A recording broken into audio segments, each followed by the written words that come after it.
Welcome back to another episode of Borak Bersama Maybank. We're back here again with updates on the Johor-Singapore Special Economic Zone. Giving us a fresh perspective on this, we have one of our regional co-heads of micro research, Chua Hak here on the show today. Welcome on the show, Hak. Hey, good morning, Arjun. Thanks for having me. All right, let's just go straight to your latest report. I think you've got an economic report together with your team with respect to this Johor-Singapore Special Economic Zone.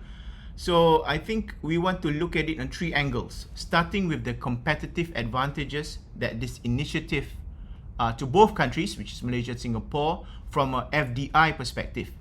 Could you basically hone a bit on that point?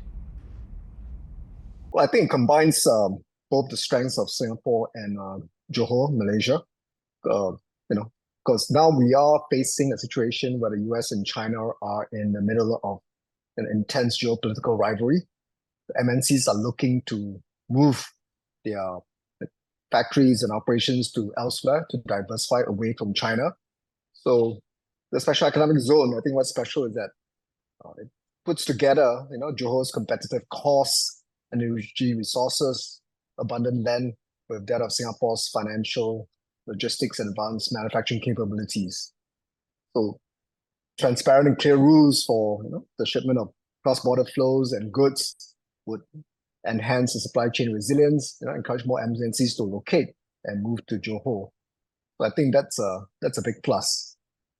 Okay, great. Now, as you put it, I think currencies, especially the ringgit, I'm a little bit biased here, is on the competitive end. Hence, we will be expecting some form of brain drain, which is, I guess it's an ongoing problem that Malaysia has been a big issue for, more than 2 decades now. Do you think that this issue could partially be solved with the establishment of this special economic zone? Well, I think the whole idea is this special economic zone will create high value added jobs to be based in Johor, which would attract more talent and all, and to be located there, right? So I think it is a good option to try to stem the brain drain. I think one possible visa that the authorities can come up with is a residency visa, right? A resident visa that allows Singaporeans or foreign nationals to live in Johor in the Special Economic Zone, but allowed to cross over to work in Singapore. Taxes will be paid where the work is incurred, whether it's in Malaysia or it's Singapore. But if you create a sizable pool of professionals and talent to be based there, because currently I don't think Iskandar has that critical mass yet.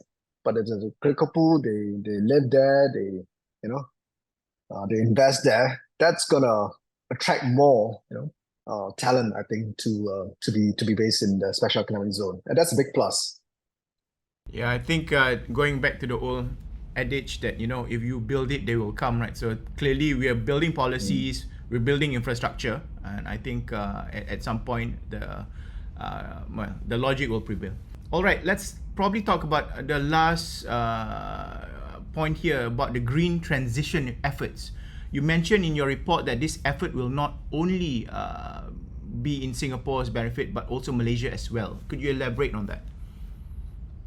I think that timing of this green transition is also a strong case for this Special Economic Zone, because on both sides, Singapore and Malaysia, we both need to increase, right, the proportion of renewable energy as part of our needs. And the good thing is that Malaysia actually relaxed and lifted its renewable energy export ban since last year. There's an initial call for bids to export up to 300 megawatts of renewable energy to Singapore, which is a plus for some Malaysian companies.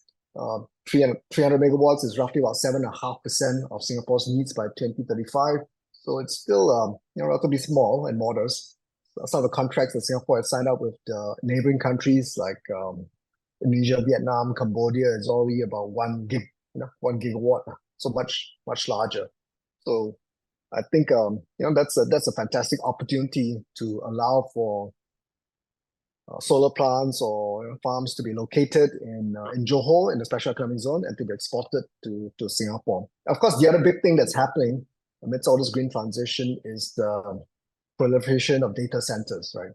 And again, that's where Singapore has its shortcomings. Singapore is scarce in land, energy is expensive, whereas Johor has plenty of space and land, and that's where I think data centers can therefore be built as well, to serve both the Malaysian market, but also to serve some MNC's market in Singapore.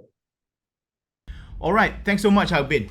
To the audience here, we have 12 calls playing on the thematic, on this specific theme. So do check them out. You can catch Harbin's report and many other trade ideas on the all-new Maybank Trade Malaysia app.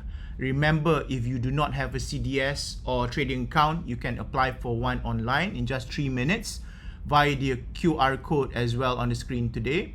If you need more of a human touch, you can also approach our sales representative and they will be able to get you started on that journey as well. With that, I'll catch everyone in the next episode. Thanks, Harbin, for joining the call. Till the next Borak. See you then.